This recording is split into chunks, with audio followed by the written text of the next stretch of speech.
நண்பர்களுக்கு வணக்கம். அயர்லாந்திலிருந்து ஆரணி ரவி பேசுகிறேன். அயர்லாந்தில் காரில் டாக்குமெண்ட்லாம் எப்படி பராமரிக்கிறாங்க அப்படின்றத பற்றி தான் இப்போ நான் உங்களுக்கு சொல்ல போகிறேன்.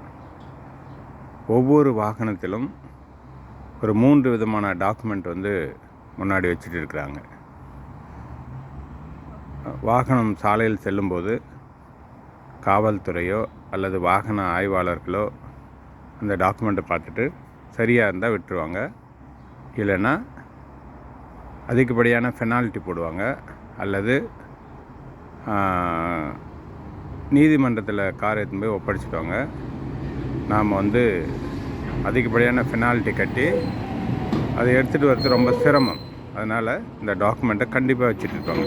அப்போ என்ன அது 3 விதமான டாக்குமெண்ட்டு அப்படின்னு சொல்லிட்டு பார்க்கலாம்.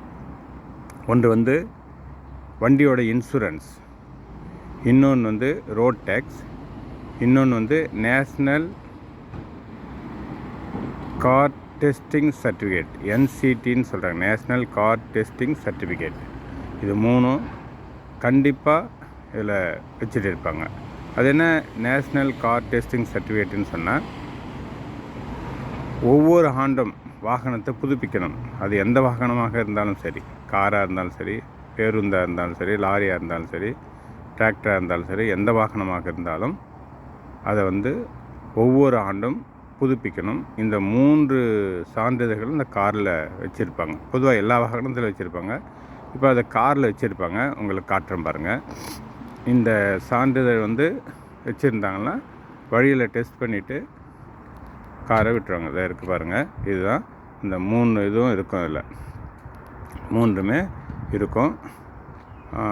இந்த சிஸ்டம் இங்கே நல்லா இருக்குது. எல்லோரும் இதை கடைபிடிக்கிறாங்க. அதான் ரொம்ப முக்கியம்.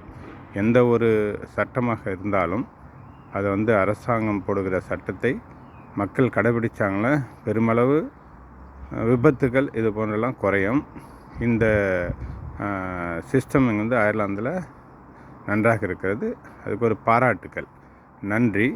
வேறொரு செய்தியில் திரும்ப சந்திப்போம். என்னுடைய சேனலை லைக் பண்ணுங்கள், கமெண்ட்ஸ் பண்ணுங்கள், ஷேர் பண்ணுங்கள், சப்ஸ்கிரைப் பண்ணுங்கள். நன்றி, வணக்கம்.